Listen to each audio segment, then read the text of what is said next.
Okay, we'll go ahead and get started. Thank you all for joining us today on our final webinar for 2023 through the Iowa Pork Industry Center. Today we have Dr. Karl Kerns joining us. Dr. Kerns is an assistant professor here in the Department of Animal Science here at Iowa State University. His research lab investigates sire fertility and mechanisms leading to fertilization success utilizing a multi-omic approach with special emphasis on high throughput single cell phenotyping. Today, his talk will provide an overview of current and future methods to predict sire fertility. Before I hand it over to Dr. Kerns, I just want to mention that you won't be able to unmute yourself throughout the webinar, so please put any questions you have in the chat feature and we will make sure to get those addressed at the end of his presentation. This will be recorded and available to those who have registered for the webinar today. So with that, I'll hand it over to Dr. Kerns to get us rolling. Well, thank you for that introduction, Stacy, and thanks for the opportunity to present some of our work today. So I'll be talking about the present and future of boar fertility testing with special emphasis of what we've been working on in our lab. So real briefly, we'll go through a background of boar fertility and why it's important to be researching boar fertility. Talk about the pathway to fertilization success, which is important to understanding boar fertility, and then getting into fertility diagnostics, what is currently available for technologies, the not so distant future, as well as some of the nutritional efforts being done to support boar sperm health, and then round it out with the implications and conclusions. So ultimately what my lab is interested in is what predestines the fertilizing spermatozoon. In the boar particularly when we look at billions and billions of sperm cells in a collection, what makes one fertilizing spermatozoon more superior to the rest of them that ultimately win the race of creating an embryo? And so that's ultimately the view and stance that we take when we are doing these multi-omic studies and understanding that there's a heterogeneous population of sperm cells that have differential abilities in fertilization success. And so we know boar fertility plays an important limiting role in the reproductive performance of swine operations. Dr. Billy Flowers did a really nice job summarizing this in a 2013 review, not only in pigs, but also in beef cattle, dairy cattle, as well as sheep. And so as an industry, we've done a really good job of creating a uniform female as far as it goes in reproductive performance when we compare that to the boar line. The boar line has not been selected for fertility, and rightly so, because we're selecting more for terminal traits and whatnot.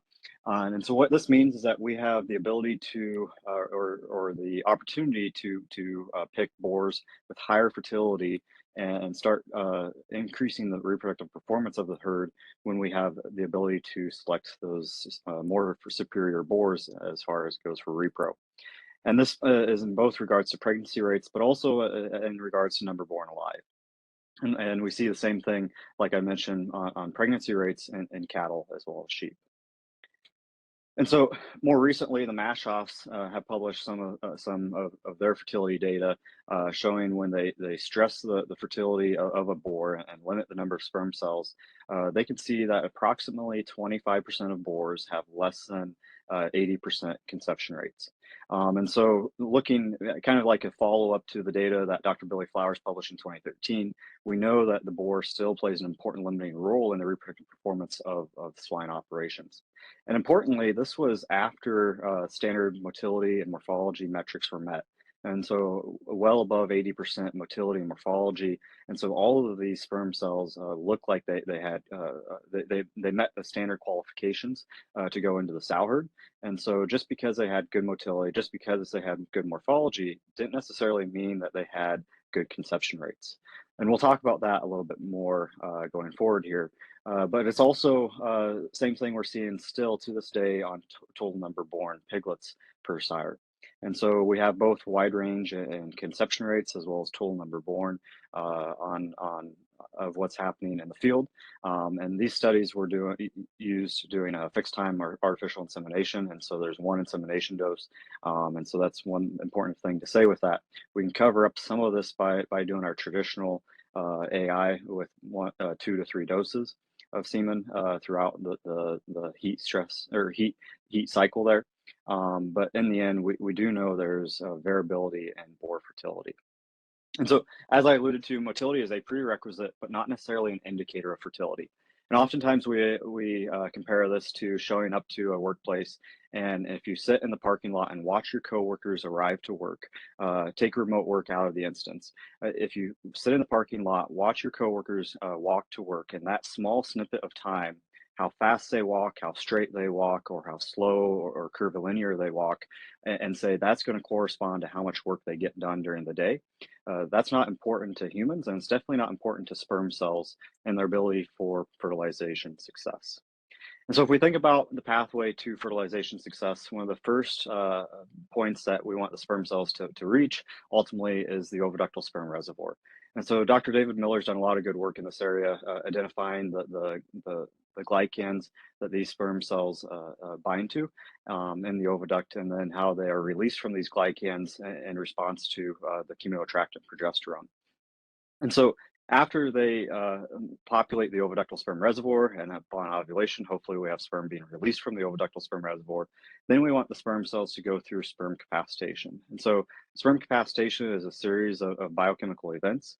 And ultimately what we see with that is we see an increase in intracellular calcium, as well as an influx in bicarbonate, leading to an increase in intracellular pH, working down a pKa pathway, and ultimately allowing the sperm to navigate towards the oocyte. If the sperm cell doesn't go through sperm capacitation, it can go right by the oocyte and not even know it's there. But after they've gone through sperm capacitation, they have the ability to be chemoattracted to the oocyte, as well as the ability to ultimately to fertilize. And so it's important for these sperm cells to go through this process and go through it at the exact time that it's needed. If they go through sperm capacitation too early, then they're not going to be able to survive ultimately later on for when fertilization needs to occur. And so if we think about the original definition of sperm capacitation, it was first defined in 1951, kind of independently by Austin and Chang when they discovered sperm capacitation. And so that definition was the acquisition of the capacity to fertilize an oocyte. And so what's intriguing about this is it really offers a functional assay to understand fertility. And if a certain portion of sperm cells are able to go through sperm capacitation, then we have potentially a way of analyzing and predicting sperm fertility, which we'll talk about here going forward. But one important thing about sperm capacitation is that it's opposite ends of a continuous spectrum. Ultimately, after the sperm goes through sperm capacitation, they have a limited lifespan, and the sperm capacitation process itself also leads them to cell death. There's quite a bit of reactive oxygen species that are being created during sperm capacitation, not as necessarily as a byproduct, but also as a signaling pathway in sperm capacitation itself. But too much of these reactive oxygen species can cause cell death. And literature would tell you that a capacitated sperm cell can survive for an hour or a couple hours. But ultimately, when you put biomarkers on these sperm cells and in an in vitro setting, so I'll put an asterisk next to that, that it's not in vivo. But ultimately, what we see in vitro with biomarkers is that after the sperm cell has undergone all of the cellular events that need to be occurred for sperm capacitation, that lifespan is quite limited, anywhere from potentially 90 seconds or up to 5 minutes. And if we see that on the in vitro side, it's likely on a little bit on the longer side on in vivo, but still we see that the lifespan of the sperm cell after capacitation is quite limited. So it's not just a physiology of the mechanisms of sperm capacitation, but it's also timing matters. And so having that sperm cell capacitate at the exact time that it's needed is very important. So after we have sperm capacitation, we have the axonal membranes being modified, allowing for acrosomal exocytosis, and then ultimately penetration of the zona pellucida by the zona pellucida proteinases on the inside of the acrosome there. And so this is important because just if we have penetration of the zona pellucida and we have the sperm present there with the oocyte, we have to have fusion of the oolemma and ultimately activation of the oocyte from the sperm. So if we have a sperm cell that has low activation factors or no activation factors, it can go all the way through zona pellucida penetration and fail.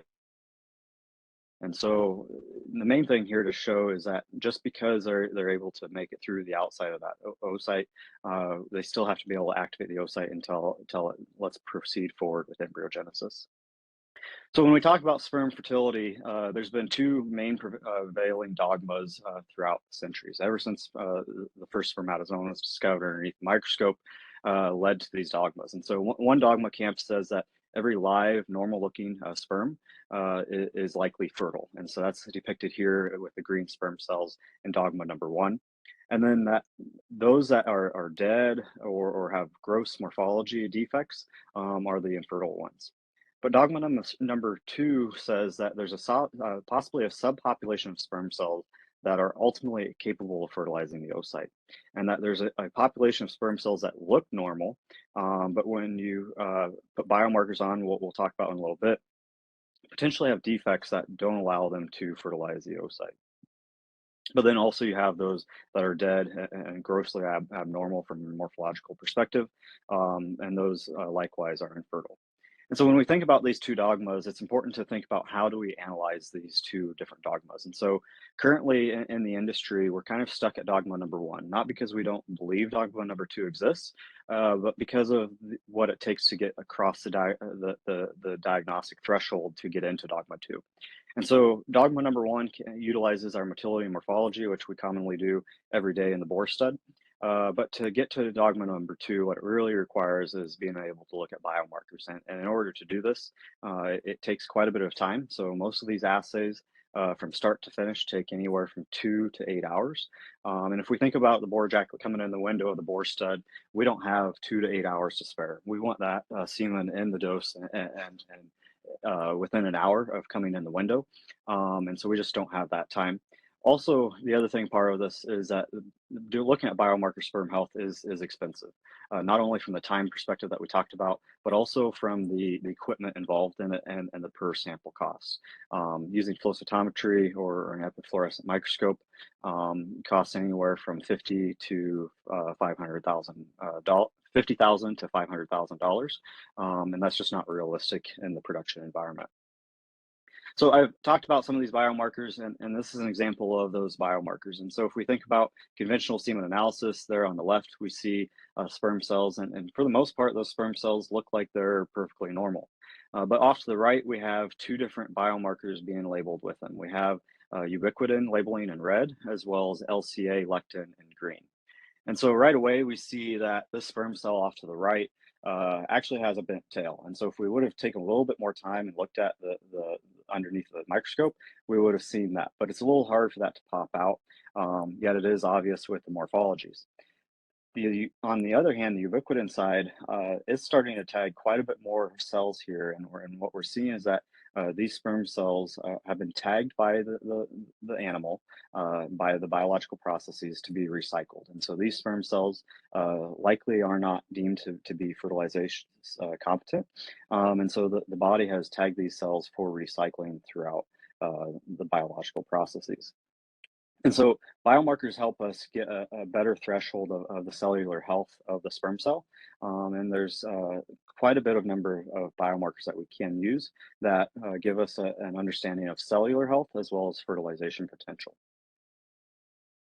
And if we think about some of these biomarkers, there's been studies done with them that show when you have differences with high versus low ubiquitin content, for instance, that we have a difference in the total number born between boars, and we also have differences in the average farrowing rate between these individuals. So our lab is focused on zinc ions and their regulation of sperm capacitation. And so what we've identified is that in the round spermatid, there's very little zinc localization as reported by the Flowzen3 probe that we use for identifying zinc.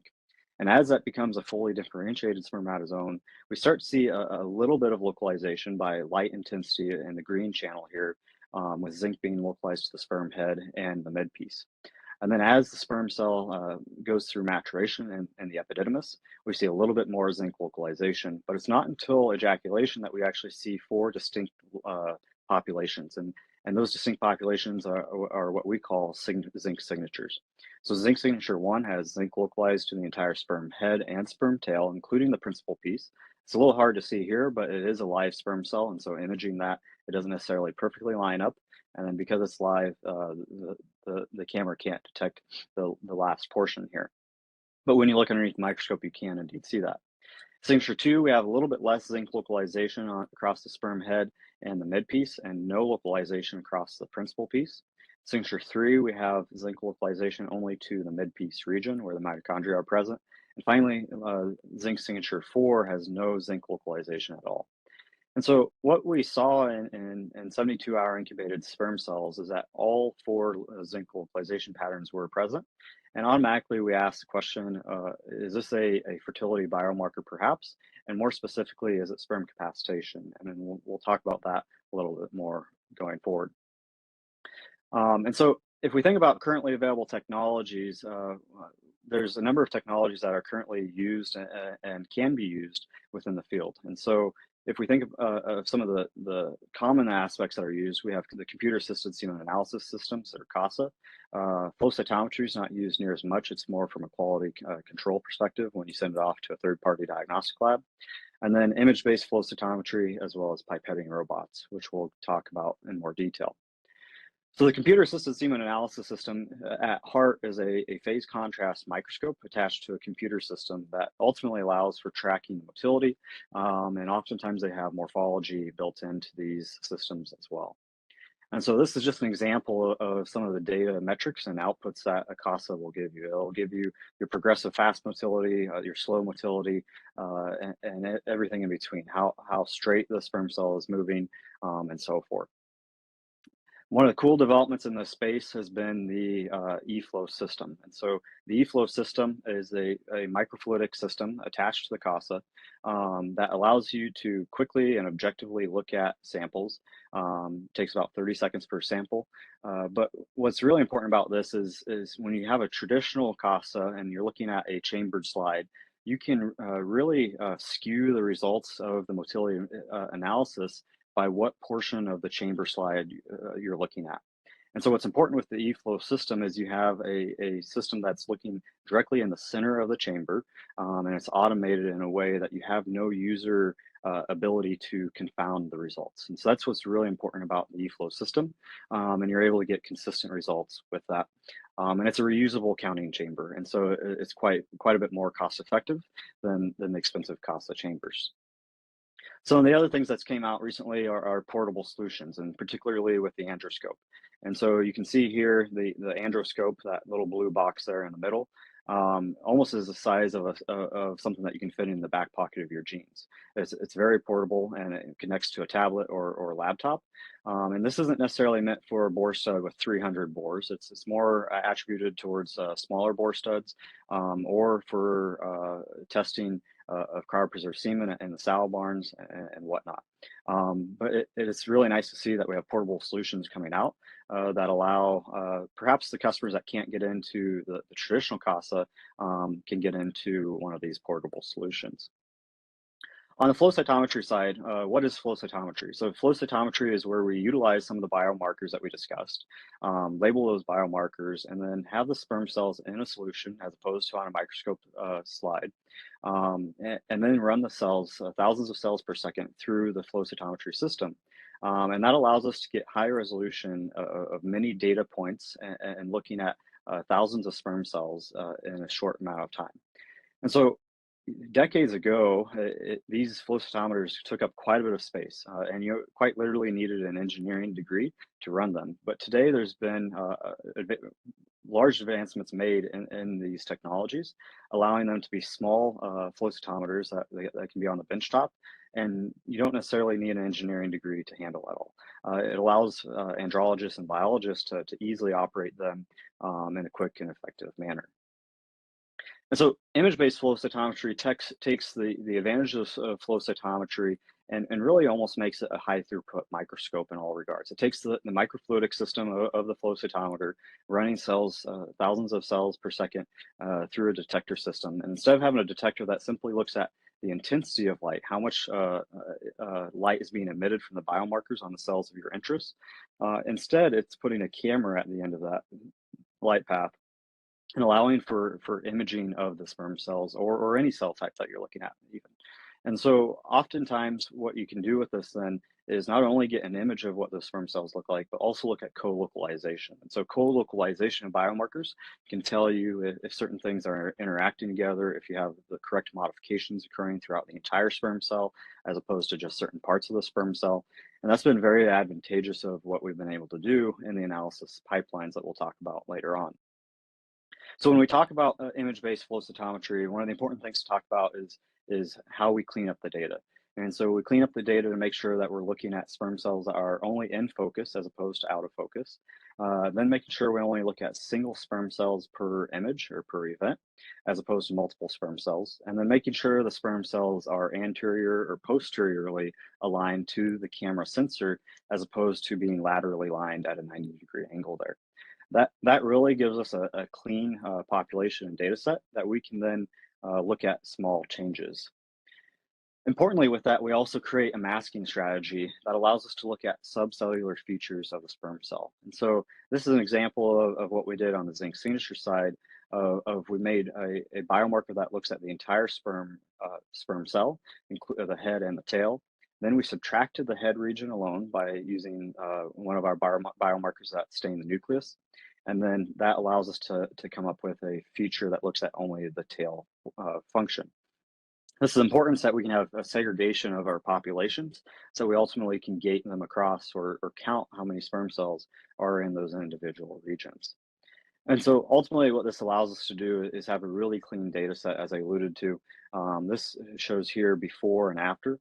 And so after we have this very clean data set, we're able to pick up on very small changes, which allow us to look at both treatment effects in experiments, but also small, minute changes in populations from boar to boar, and even ejaculate to ejaculate within a single boar that a traditional flow cytometer is not capable of.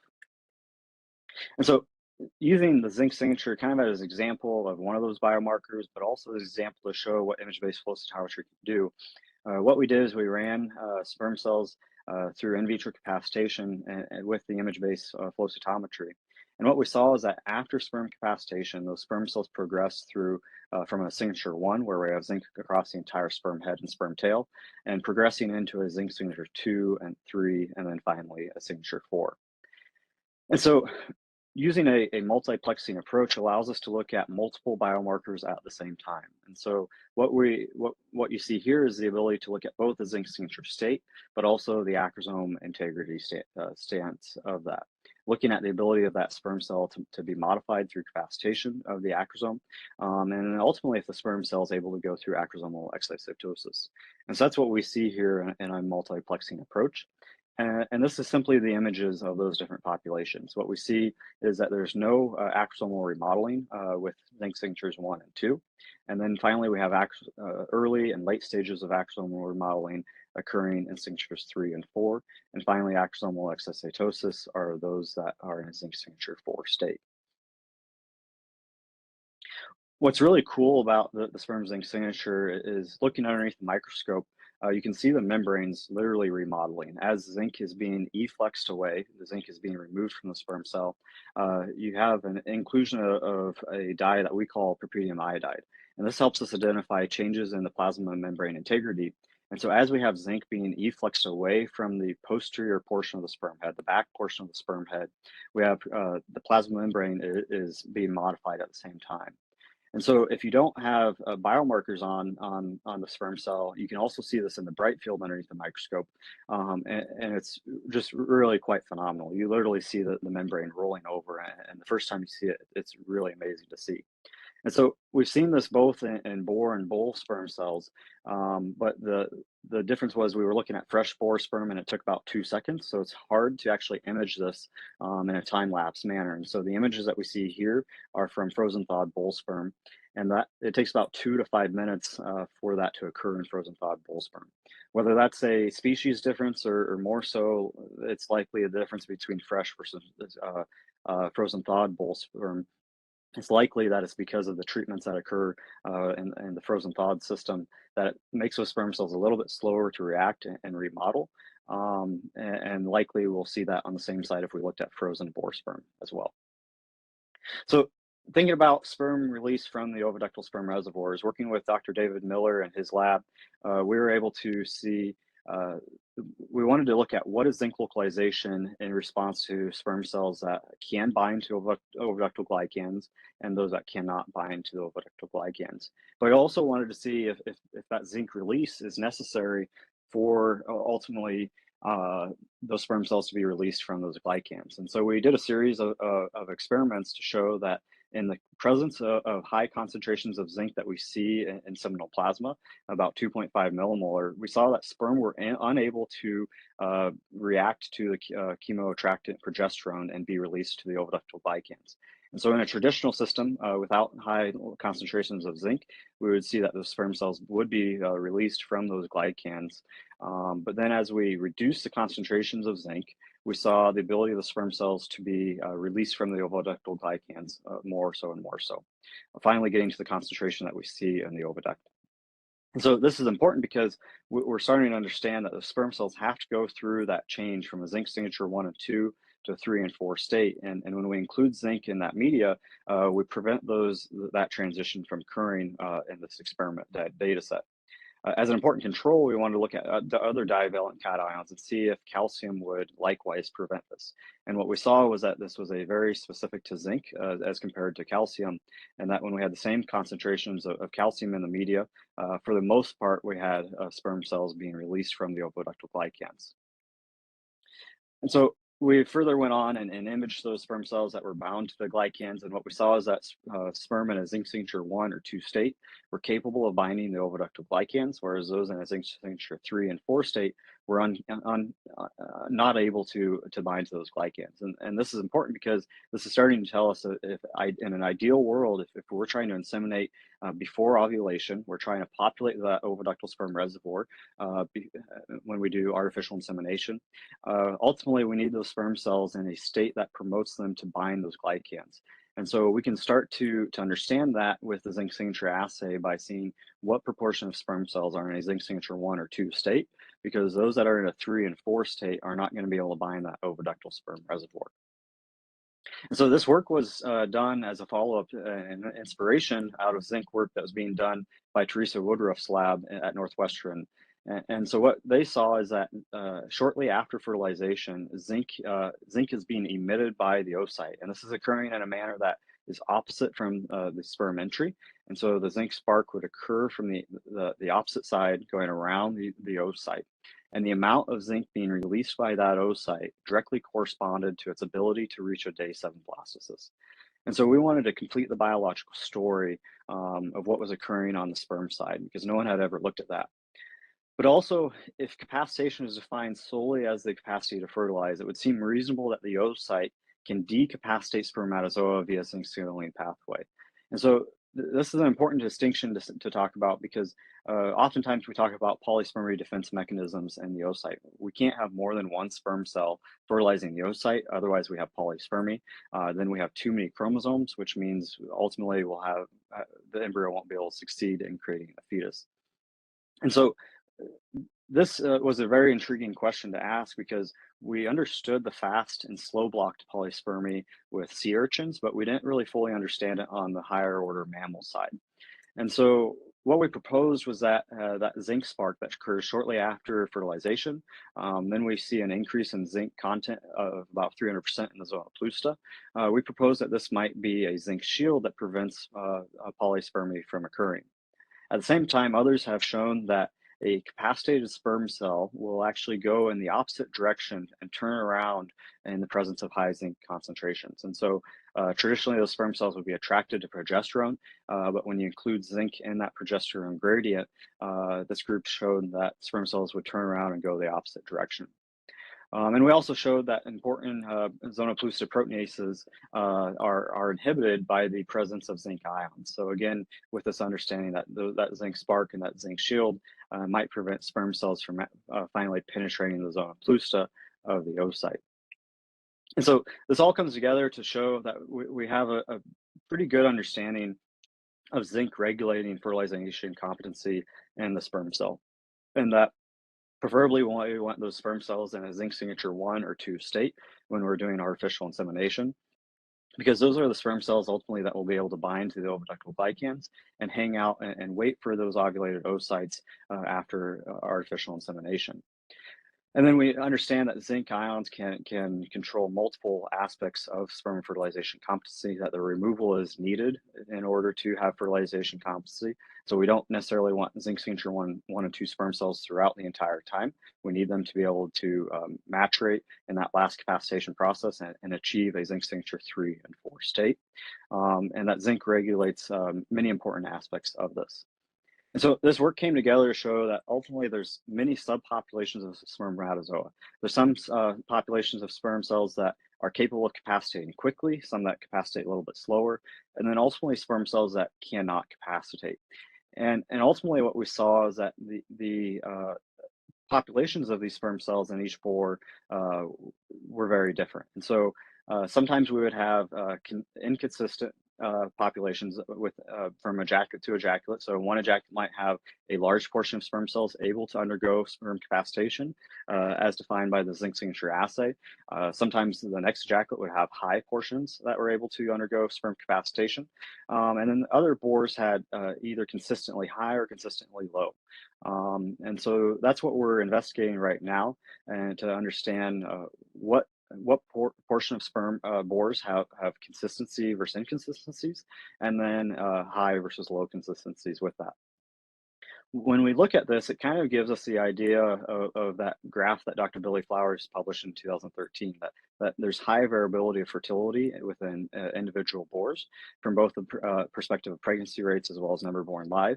And so maybe this variability that we see of sperm capacitation from each boar, or even within a boar from ejaculate to ejaculate, it possibly could be some of the reason of what's going on here, that we see boars with high ability for pregnancy success and high number of total number born per litter, and on the low side. And so to look into that, some of the very first studies we did is we looked at just a very small boar population. We looked at two boars with high fertility and two boars with low fertility, and said, what's going on with these boars, and does it beg the question of doing a larger study following up? And so what we saw is that the ability to increase the number of sperm cells in a zinc signature 3 state after sperm capacitation seemed to correspond to high versus low fertility. But this was a very small study, and so we wanted to look at that at a larger level. And so working with Acuity and the MASH-offs, we looked at a larger study. And then we have Dr. Kayla Mills from USDA ARS helping us with this as well. And looking at, in a larger study, is the ability for those sperm cells to capacitate and go through in vitro capacitation able to correlate with some of the field performance we saw. And so we followed this through at an ejaculate to ejaculate level, so that we could take into effect some of that boar variability that we saw. And then we ran those sperm cells through in vitro capacitation at 0, 1, and 4 hour time points. That way we're able to see the sperm cells that capacitated quickly from the 0 to 1, and then a little bit slower from 1 to 4 hours. And we'll show you some of that data here shortly. We ran them through an image-based flow cytometry, and then we came up with the populations of sperm cells that were in each of these distinct groupings or gatings. And so then we would calculate the differences between these time points to give us an indicator of what portion of sperm cells might be competent to fertilize, and then ran this through machine learning. And so this is just an example of what those biomarkers look like coming off of the image-based flow cytometer. We can see quite a variability in zinc localization patterns, the zinc signatures 1 through 4. We see quite a variability in the acrosome status, as indicated by lectin PNA.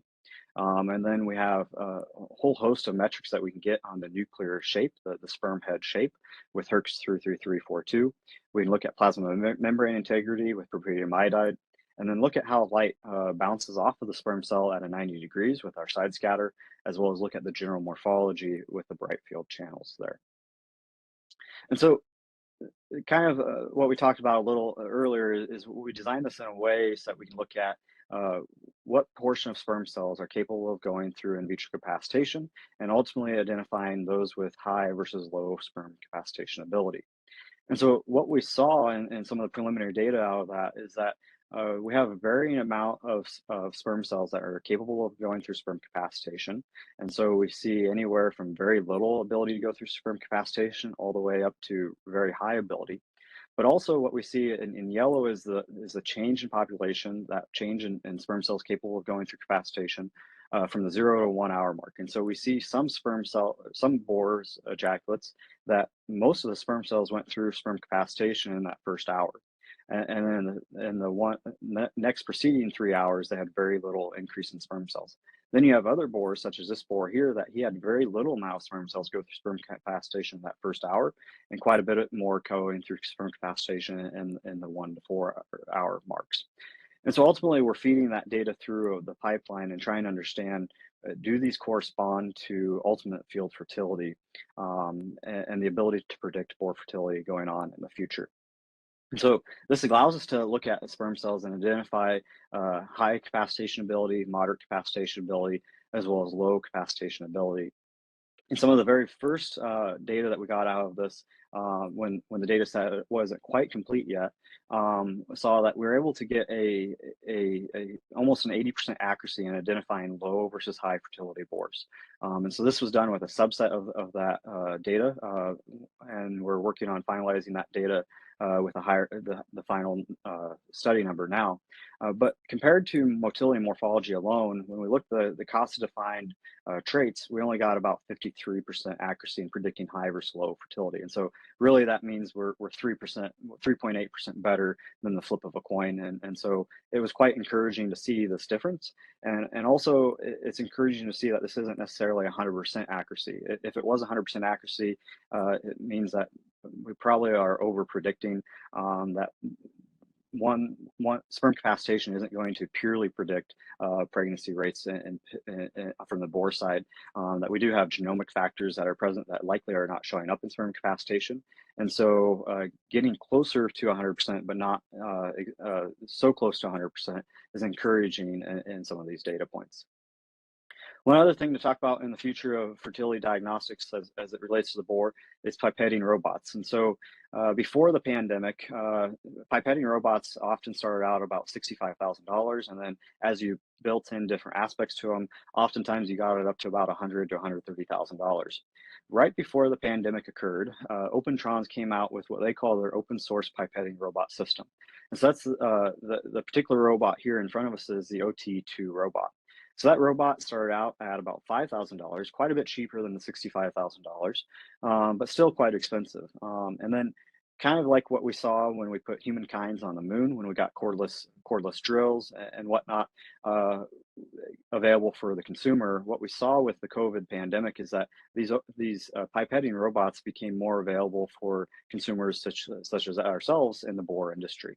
And so now you can pick up these Opentrons OT2 robots on the used market for quite a bit cheaper than the $5,000 metric. Oftentimes you can find them for anywhere from $500 to $800, and quite more affordable than what we saw compared to before the Opentrons and compared to before the pandemic.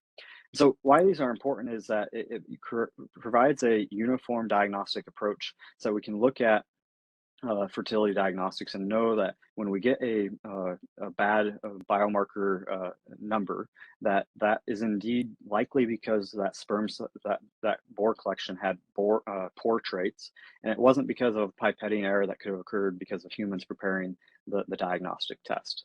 And so that's important as we look at diagnostics, that we can provide uniform diagnostic methods, and seeing that going into the boar field. So if we look at the not so distant future, if we think about the future of sperm fertility diagnostics, what we think about in some regards is how when you put a picture onto Facebook, 10 years ago, it would ask you, is this John Doe or is this Jane Doe? Now, when you put a picture on Facebook, it knows right away that that is John Doe or that is Jane Doe. And so if we could do the same thing with sperm cells of identifying that is a fertile sperm or that is an infertile sperm cell, and start to give predictive algorithms that identify the level of fertility that an individual boar has. That might allow us also, if he has very high genetic value DNA, that maybe we see that he's infertile, and if he has compensable traits, that perhaps we can increase the sperm cell count in that individual dose to help make up for those issues. And so as we look towards that future, one of the examples that we wanted to do first off was just looking at something that was easy to see with the human eye. And so we trained some models looking at common sperm morphology abnormalities. Um, and we know that sperm morphology does matter for pregnancy rates to a certain degree. And so we know that after we have roughly 80% good morphology sperm cells, that we have the morphologies of sperm cells is not going to interact so much with the fertility potential. But we do know that these sperm cells with high numbers of abnormalities will have reduced sperm fertility. Particularly as we see those with retained cytoplasmic droplets have reduced shelf life, they have less ability to go through in vitro capacitation, and ultimately have negative correlations with pregnancy rates and litter sizes. So we ran a series of experiments to look at 20,000 sperm cells per boar, looking at 5 different boars, and we collected these sperm cells with objectives ranging from 20x, 40x, and 60x magnification, and then it annotated 2,000 cells each for normal proximal cytoplasmic droplet, distal cytoplasmic droplet, as well as a distal mid-piece reflex. And this was really just a proof of concept so that we could go to the next step that I'll talk about later with the biomarkers. Um, and so we ran this through a series of pipelines that we used to run with Keras package and Python, but ultimately that's all been wrapped together in a nice graphical user interface with Amnis AI. And Amnis AI is a software package made by the creators of our image-based flow cytometer. So what we saw is we increased from 20 to 40 to 60x magnification, that we had increased abilities for the computer model to pick up on these morphology changes. And this is simply based on the number of pixels we have per micron of the sperm cell. And that as we increased from 20 to 40 and 60x, the model had less confusion in it compared to the lower magnifications. And ultimately, what we had is even at the 20x magnification, we had an F1 score of 96.5%. And typically, when we look at training a human, we minimally want them to be at 95% accuracy rates. But 98% would be kind of the cream of the crop. That we can't expect much more than 98% underneath the microscope. And so once we got to 40x and 60x, we got to 97.5 and 98.9% accuracy right away. And if we want to go even higher, I'm sure that we can get the 60x objective to go higher when we increase the number of cells that we train the model with. And so our lab is also looking at various omic ways at looking at sperm fertility. And so this is some of the various omic approaches that one can take. One notable thing to take in effect here, though, is that sperm cells are not transcribing proteins. And so we cannot look at the transcriptome like many other cell types can look at. But we definitely can look at the sperm cell's genome, the epigenome, proteome, metabolome, lipidome, and then the phenome, with the phenome being what we look at with the image-based flow cytometer. And so from the proteomic standpoint, Michael Zigo at University of Missouri, we worked with him on identifying what proteins actually interact with zinc. And so there's a series of biochemical packs that we could look at that actually pull down proteins that interact with zinc. And so what he identified was that there's over 1,700 proteins that interact with zinc in the sperm proteome. And 102 of these change in their abundance after sperm capacitation. On the lipidome side, we've seen that after sperm cells go through sperm capacitation, that the lipidome of the sperm cell changes quite drastically. And that's not surprising since the lipid bilayer of the sperm cell, there's quite a bit of lipids that are present with the sperm cell. But these changes that occur in the lipidome could give an indication of fertility status after taking them through sperm capacitation. And then finally, we've started looking at some of the metabolites that are present before and after sperm capacitation, which might ultimately allow us to help sustain sperm cells when they're going through sperm capacitation, and perhaps increase the lifespan of the sperm cells after they're going through sperm capacitation by looking at which metabolites and energy substrates they're utilizing. And then lastly, one of the other things we've been working on, we've been working with a variety of different nutrition companies. And this is just one of them that we've gotten some results on lately, showing that how when we use micro-infused essential oils, we can actually boost motile sperm counts, as well as the biomarker status of sperm and within an ejaculate. And so there on the left-hand side, we see how after providing these microinfused essential oils, we see that occurred in the April to May time span, that we have an increase in motile sperm counts. And then we also simultaneously have a decrease in the percentage of sperm that have misfolded proteins. And misfolded proteins are important to look at because they can give us an indication of the cellular health. And so we looked at that using an agrosome biomarker that is contained in the proteostat kit. And so this is just kind of another aspect of the future of boar fertility. It's not just about identifying the sperm cells that are healthy and have fertility potential, but also creating diets that help support fertility as well. And so oftentimes the boars are neglected in the nutrition world. They're getting a gestational diet from 20 years ago, and looking at various different parts that help support boar sperm health potentially can help us in boar fertility outcomes. So with that, we know that motility and morphology are bare minimum quality analysis that needs to be done. That wasn't to say that we don't need to look at motility and morphology. That's really what I need to emphasize there is that the motility and morphology are bare minimums, but biomarkers tell a more accurate story of sperm health as well as quality story. And then biomarkers are hard to implement in production, but label-free methods in the future could help the final implementation into studs. And then automated quality control sample preparation is here with the pipetting robots. And so I'd like to thank our funding sources, both the USDA National Institutes of Food and Agriculture, as well as the Iowa Pork Producers Association and National Pork Board. Special thank you to all the graduate students and undergrads in the lab that help with all the work that we do, as well as all of our collaborators involved with these various projects. And so with that, in the pursuit of life, liberty, and bacon seeds, I'd like to thank you and take any questions. That was great. Thank you, Karl. Just a reminder for those still on with us, please put any questions you have for Dr. Kerns in the chat and we will get those addressed. So what would you say is the biggest take-home message that people should take to their boar studs today from your presentation? Yeah, the biggest thing is that probably that every boar ejaculate can change. And so just because a boar is traditionally been good, the number of the number of fertile sperm cells within a dose can change. And so some of that might be boar dependent, but also creating an environment that that boar has good health in is important as well. And so more research needs to be done on why we have variability within boar ejaculates, but it's likely that having good boar health will help improve the consistency of the ability of every collection to be fertile. But then also looking at motility and morphology matters. Sometimes we get carried away and don't look at that near as much as we should, and it is the bare basics that we should be looking at. And hopefully in the future we have various methods to look at the biomarkers and get a better understanding of boar fertility in a quick, objective manner in the boar studs. Yeah, so investing a little more upfront could save more money down the road. Exactly. And we didn't even talk about how transporting boar sperm can affect the quality.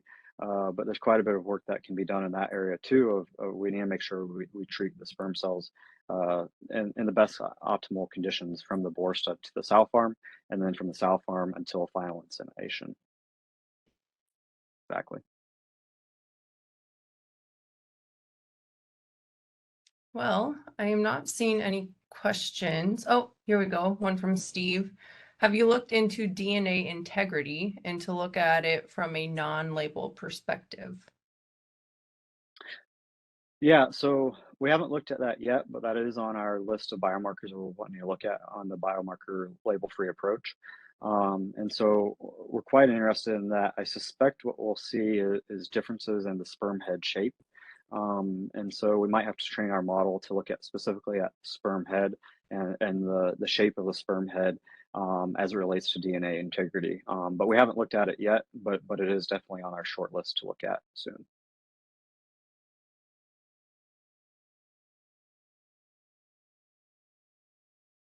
Thanks, Steve. I'm not seeing anything else. So if you do think of any other questions for Dr. Kerns, please feel free to reach out to him or myself and I'll make sure that he gets it. Oh, here we go. How does freeze thaw or sex selection processes affect some of your capacitation markers like zinc? Yeah, so we haven't done a direct study to look at in a controlled way of fresh versus frozen thawed of the same boar, and especially the same ejaculate. But generally, what we see is that there is reduced zinc signatures. They're more progressed in sperm capacitation, and so kind of the idea of cryopreserved capacitation-like effects occurring, we definitely see that from a zinc signature aspect, what we definitely see, especially on the bovine side, is that the sperm cell almost gets confused in going through capacitation after being frozen thawed. And so, if you think of a series of events for capacitation to occur, A, then B, then C, then D, the sperm cell may go from A and go to C and skipping B, and then ultimately it doesn't allow that sperm cell to reach the final capacitation state. And so it's been really intriguing to look at that, and that the sperm cell gets confused at what point it is within sperm capacitation. And it's almost like it gets confused and stops the entire process from that perspective of zinc. As far as the sex selection process goes, we've done some work with people in Ireland, Pat Lonergan's group, looking at on the bovine side in a controlled way, and we're hoping to get those studies finished up soon, so that we can publish and see what that looks like. Steve had a follow-up to his DNA integrity and non-label perspective.